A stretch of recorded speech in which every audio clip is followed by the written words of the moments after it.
Bonjour à toutes et à tous, je vous souhaite la bienvenue pour votre guidance astro du mois de novembre 2023. Alors pour celles et ceux qui ne me connaissent peut-être pas encore, je m'appelle Angélique, je suis créatrice de bijoux de lithothérapie. Je propose des guidances que vous pouvez donc trouver sur YouTube par signe astro et je vous propose des guidances en privé, soit pour une question en particulier, soit pour un thème, amour, travail, santé, soit pour une guidance globale pour voir un petit peu ce qui vous attend pour les 3 prochains mois, par exemple.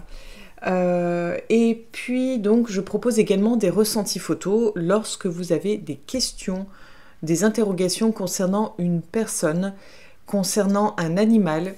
Je propose donc de vous transmettre les ressentis de cette âme, que ce soit donc une âme animale ou une âme humaine.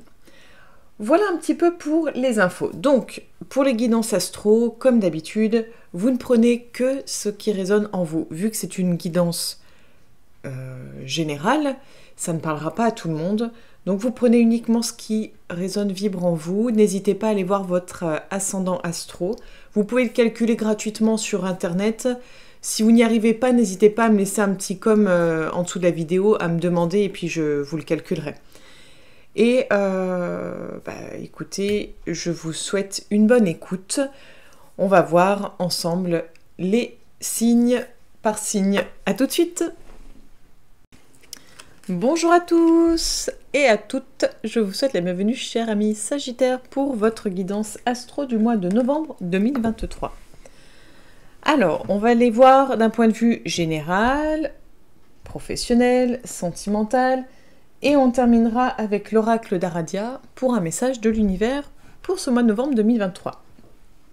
Donc pour commencer, juste petit rappel, cette guidance ne pourra pas parler à tout le monde puisque c'est une guidance générale par signe astro, donc vous ne prenez que ce qui résonne en vous.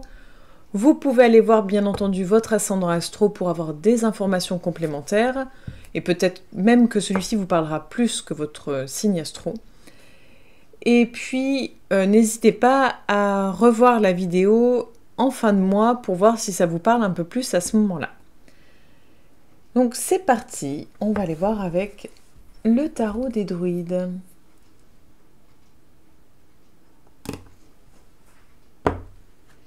Nous avons le Seigneur à la coupe.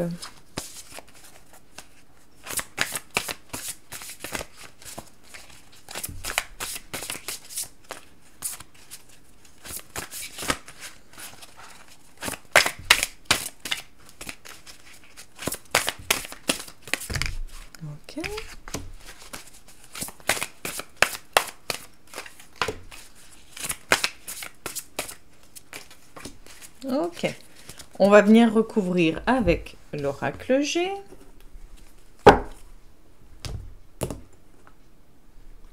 On a le lion.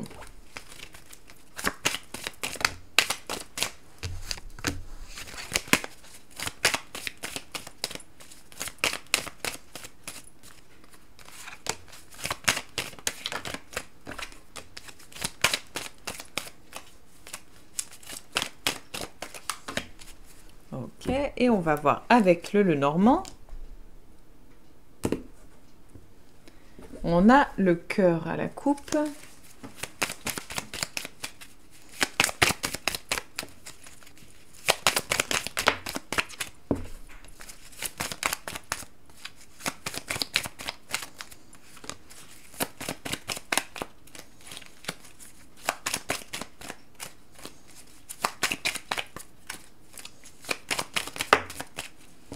Ok.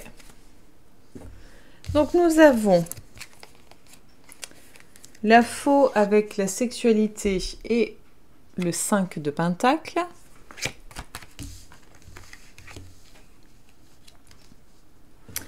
Nous avons la princesse d'épée avec l'automne et la cigogne. Je ne sais pas si vous allez bien voir. Hop. Et pour terminer, nous avons la clé avec le roi de baguette et le printemps. Voilà. Bon. Donc là,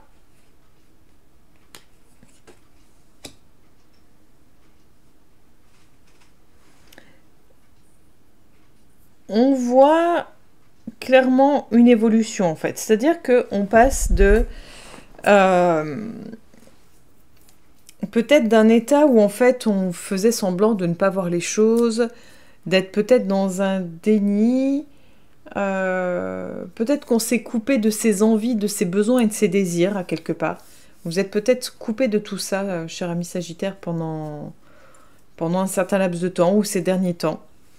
C'est vraiment... Oui, c'est en fait, c'est se couper d'une partie de soi, c'est s'oublier vraiment. Peut-être que vous étiez dans une énergie comme ça. En tout cas, vous passez de cette énergie-là à une forme de renouveau. Vous passez de cette énergie à une forme de renouveau. C'est-à-dire que on se dépouille de certaines choses, on laisse partir certaines choses.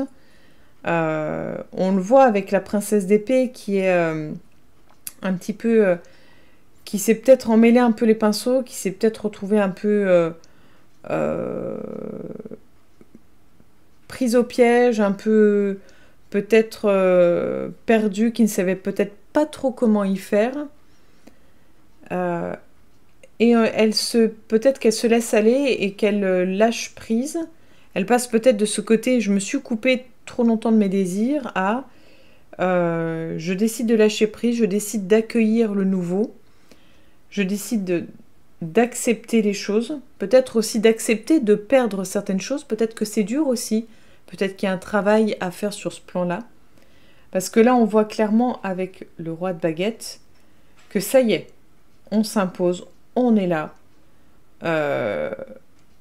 On est en mode prêt à riposter et on est vraiment dans cette idée-là de renouveau et de en fait, avec l'idée de la clé, on a enfin trouvé peut-être son pourquoi, on a enfin peut-être trouvé qu'est-ce qui nous anime, qu'est-ce qui nous passionne, qu'est-ce qu'on a envie de faire, là où on a envie d'aller. On va aller voir des compléments pour vous les Sagittaires pour ce mois de novembre 2023. Alors, c'est le trèfle qui est tombé. Voilà, le trèfle.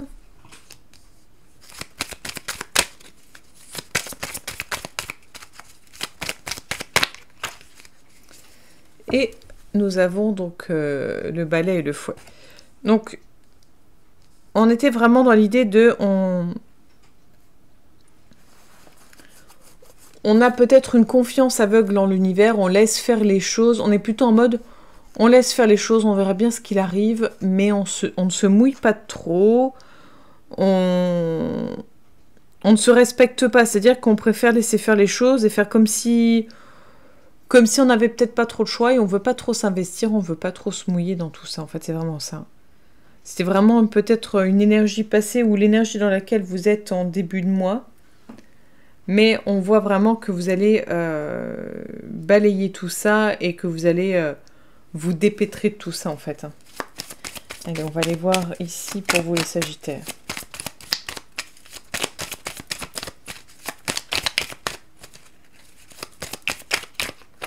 Nous avons votre carte de coupe, le cœur.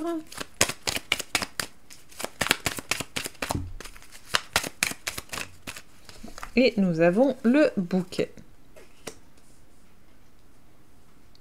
Donc là, vous êtes prêts à laisser partir certaines choses, on a dit, à accueillir le nouveau, peut-être à accueillir l'amour. On a la carte de l'enfant, donc peut-être aussi une grossesse. Peut-être que vous allez apprendre une bonne nouvelle et apprendre que vous êtes enceinte. Ou peut-être que vous êtes un papa, ou en tout cas un futur papa, et que vous allez apprendre la grossesse de votre compagne. En tout cas, on est dans cette idée de lâcher prise sur certaines choses et d'accueillir un renouveau, d'accueillir du nouveau. Et c'est quelque chose qui va vous apporter beaucoup, je pense, sur le plan émotionnel, qui va être très agréable. On a un côté très cocooning et en même temps très joyeux. Allez, on va aller voir de ce côté-là pour vous les Sagittaires.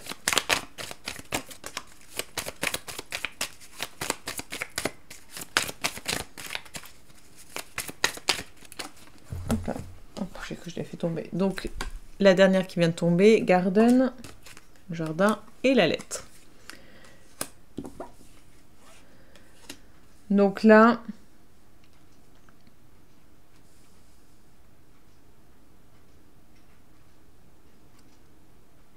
vous êtes prêt à prendre les choses en main. Hein. Vous êtes vraiment prêt à prendre les choses en main.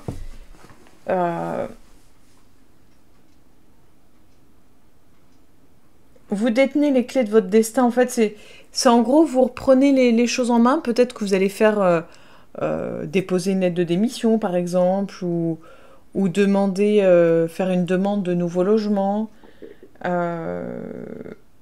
Peut-être que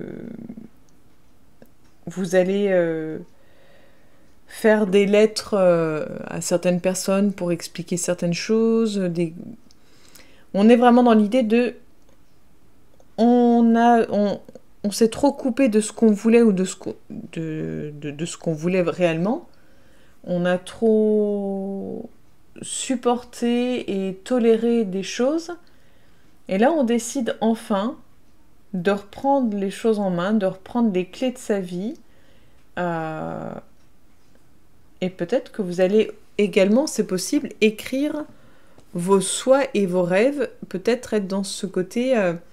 je dépose par écrit ce que je souhaite dans ma vie, ce que je rêve d'obtenir, d'avoir. Parce que du moment où, en fait, on s'autorise à aller chercher en soi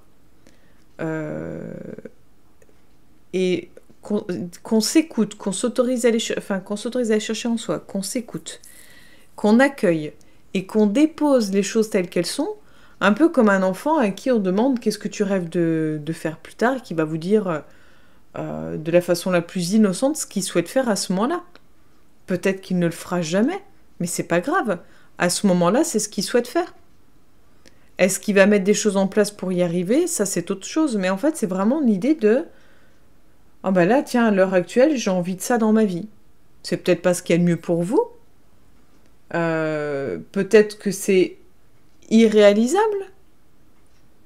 Mais tant qu'on n'a pas déposé sur papier, tant qu'on n'a pas vu quels étaient les freins, quelles étaient les possibilités, tant qu'on n'a pas mis tout ça en mots, en images, enfin peu importe, ça reste malheureusement des choses qui sont enfouies en nous et qu'on n'a pas osé en gros accueillir, alors que là, du moment où vous les déposez sur papier, vous les accueillez. Voilà, ça peut sembler fou, et puis alors, on ne sait pas, on ne sait jamais. C'est après savoir si vous êtes capable, si vous voulez vous en donner les moyens, comment... et puis, ça sera peut-être pas pour demain, d'accord, mais peut-être que ce sera dans 10 ans, et ça sera peut-être justement le bon moment dans 10 ans. Enfin voilà. Voilà un petit peu pour ceci, mais je pense qu'il y a peut-être l'idée à creuser. À creuser, vous me redirez si ça vous parle, l'idée de déposer ses rêves par écrit, de faire peut-être une liste de souhaits, de ce qu'on veut dans sa vie, enfin voilà. Ou de ce qu'on ne veut plus également. Hein. Des fois, on sait plus facilement ce qu'on ne veut plus que ce qu'on veut. Mais c'est quand même plus intéressant d'aller voir ce qu'on veut aussi. Hein. Allez, sur le plan professionnel pour les Sagittaires.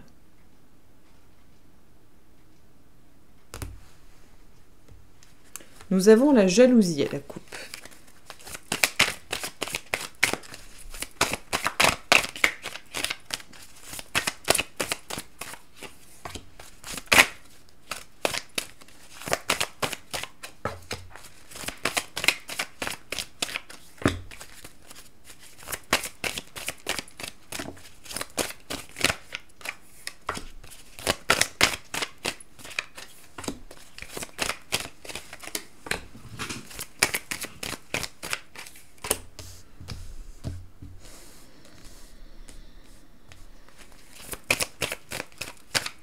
Et voilà. On devrait être plutôt pas mal comme ça. Je les retourne comme ça. Et puis après, je vous les montre.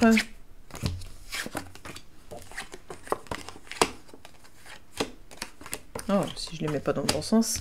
Donc, bouclier, projection, accusation. Voilà. Nous avons jalousie et parole, donc votre carte de coupe. Nous avons tout au-dessus le verdict. Et... ah, oh, fâche. Et au milieu, miroir magique et miroir magnétique. Donc pour les personnes qui sont à la recherche d'un emploi,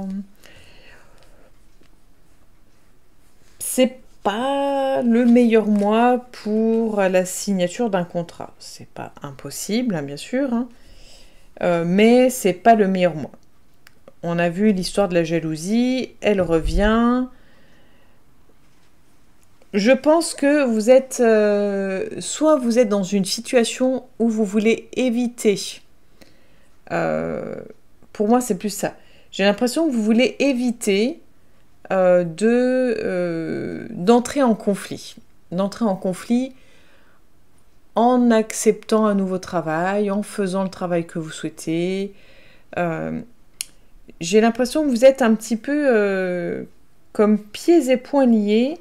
Vous avez l'envie, en fait, de travailler, mais comme si vous aviez peur à quelque part, ou dans le sens inverse. Peut-être que vous ne travaillez pas parce que vous êtes tellement tellement jaloux, envieux ou envieuse des autres qui travaillent ou de certaines personnes peut-être qui ont une poste et pas vous, que vous êtes vous entretenez en fait des pensées négatives qui font que vous n'arrivez pas à avancer et à sortir de tout ça. En tout cas, on est vraiment dans une idée d'énergie où en fait, à quelque part, vous ne vous autorisez pas à réussir en fait. C'est-à-dire que vous avez la possibilité, mais vous ne vous autorisez pas. C'est peut-être voir comment vous vous voyez exactement, comment vous arrivez à vous... Est-ce que vous vous projetez ou non? Comment vous vous projetez? Quels sont les freins à tout ça? Mais en fait, vous avez la possibilité, mais il va falloir oser regarder qu'est-ce qui vous empêche de réussir, qu'est-ce qui vous empêche d'avancer. Vraiment, on vous invite à l'introspection ce mois-ci, à un lâcher-prise, à un travail sur vous-même, c'est impressionnant. Donc voilà. Et pour les personnes qui sont donc en cours d'emploi,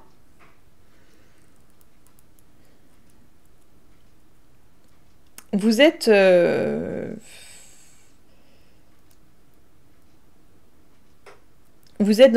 dans un contexte de travail qui est compliqué. Hein.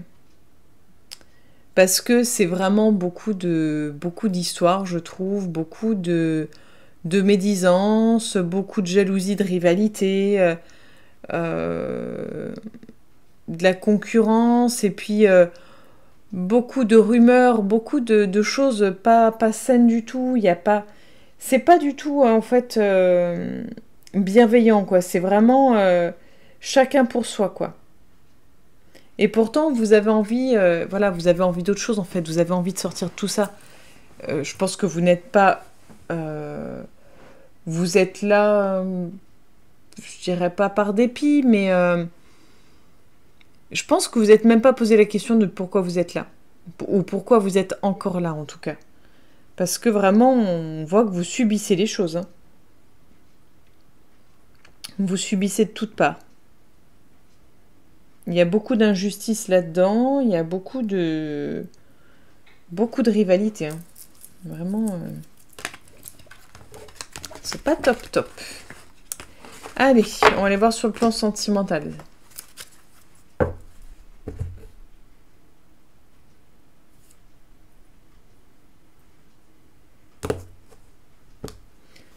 Donc vous avez la carte de la souplesse.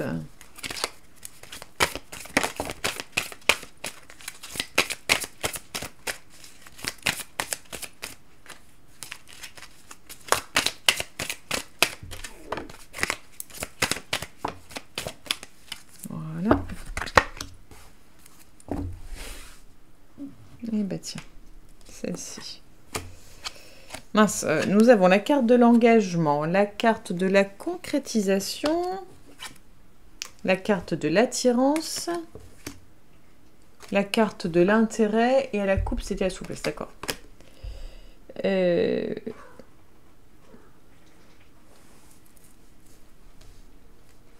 Alors, pour les personnes qui sont célibataires, on est vraiment dans l'idée Deux, pour moi, on a l'idée d'une relation de rencontrer quelqu'un, mais j'ai l'impression que cette personne, vous la connaissez déjà en fait. J'ai l'impression que vous la connaissez déjà. Après, ce qui me dérange un tout petit peu, c'est un ressenti, c'est que j'ai plus l'impression que cette personne n'est pas forcément libre ou disponible. Donc c'est plutôt ça qui me chiffonne. Donc pour certains, ça parlera. Sinon, on nous parle d'une relation où en fait, c'est vraiment très coup de foudre, très intense en fait. Où on se projette rapidement, où on a l'impression qu'on ne peut plus vivre sans l'autre, où on se sent en fait, comment dire, on se perd vite dans la relation, on ne fait plus qu'un. C'est-à-dire que c'est pas deux entités qui forment un couple, c'est l'un sans l'autre, on n'est rien, quoi. C'est vraiment quelque chose de waouh, de très intense, quoi, en fait. Et pour les personnes qui sont en couple, on a la carte de l'engagement, donc on est vraiment sur l'idée de s'engager l'un vis-à-vis de l'autre. Donc soit par le mariage ou par le Pacs, si cela n'est déjà fait, ou de vivre ensemble, de s'engager par exemple aussi d'acheter une maison ensemble par exemple. Enfin voilà, c'est vraiment... on est dans quelque chose de fusionnel où en fait c'est vraiment l'idée, on fusionne. Donc ça peut être aussi le projet bébé ensemble également. Ça peut être aussi pour une question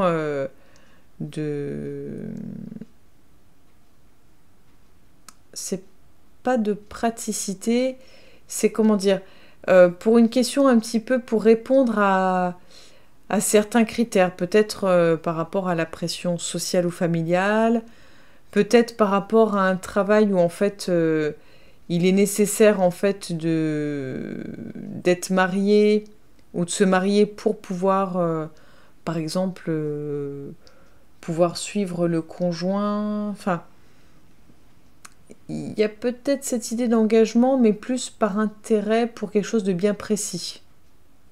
Mais l'amour est vraiment là, quoi qu'il arrive. Je veux dire, c'est pas juste un engagement pour un engagement. C'est on s'aime vraiment, on s'apporte l'un et l'autre. On est très fusionnel, en fait. Donc, il y a vraiment cette idée de fusion, d'attraction très présente. Donc, c'est plutôt pas mal. Et le petit message de l'oracle d'Aradia pour vous, les Sagittaires.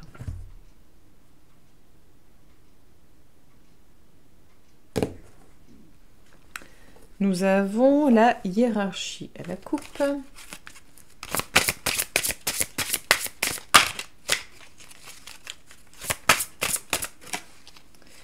Et nous avons la carte des secrets. Et vu que nous avons la carte de la protection, les secrets protégés. Donc peut-être qu'il y a un secret professionnel. Je vous parlais peut-être en termes relations amoureuses, peut-être que la personne en face de vous est engagée quelque part. Donc, clandestinitas, les secrets.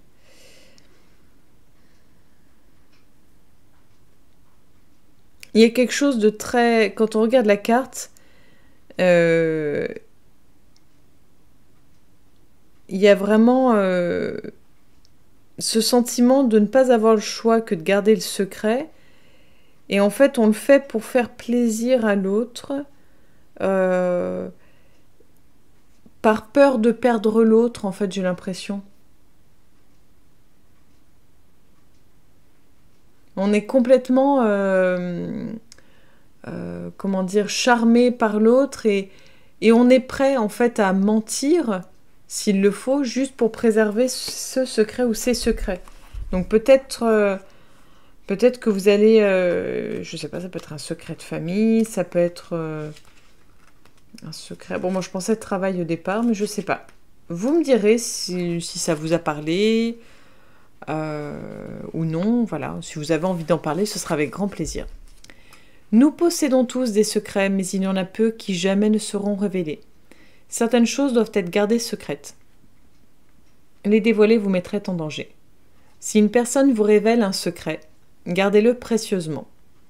Le secret peut être nécessaire, ne prêtez pas attention aux rumeurs qui peuvent l'entourer. Donc un petit... comment dire un petit message qui est associé à la carte. La honte, un sentiment terrible. La peur masque son visage. Elle enterre la liberté et l'innocence. La vérité coule sans laisser de traces. Mais le secret peut recéler des trésors, nous protéger. Nous retenons ce qui est précieux, pour que jamais il ne disparaisse. On dit parfois qu'il n'y a pas de bons secrets, mais au temps d'Aradia, le secret était nécessaire pour quiconque était adepte du culte de la divinité. Les femmes qui pratiquaient l'ancienne religion païenne étaient critiquées, ou pire encore, emprisonnées, chassées, torturées, voire exécutées. Ainsi, les adeptes de la divinité avaient-elles pour habitude de se livrer à leurs activités dans l'obscurité et de les protéger par le secret. Les membres de nombreux covens, probablement ce terme n'existait-il pas encore à l'époque, se réunissaient secrètement la nuit ou dans un endroit caché pour s'adonner à leurs pratiques en toute sécurité. Les sorcières pouvaient ainsi transmettre leurs recettes et techniques à celles qui étaient disposées spirituellement et mentalement à intégrer ce savoir. Parce que toutes les femmes membres du coven ne recevaient pas les informations au même moment, s'il arrivait que certaines soient capturées au cours d'une assemblée, la transmission demeurait préservée. Remercions les disciples d'Aradia qui ont su protéger avec hardiesse leurs secrets. Bien que ce savoir ne pût parvenir intégralement jusqu'à nous, nous en connaissons quelques parties, notamment celles qui ont été transmises de génération en génération au sein des familles même des sorcières. Voilà pour vous, chers amis Sagittaires, pour ce mois de novembre 2023.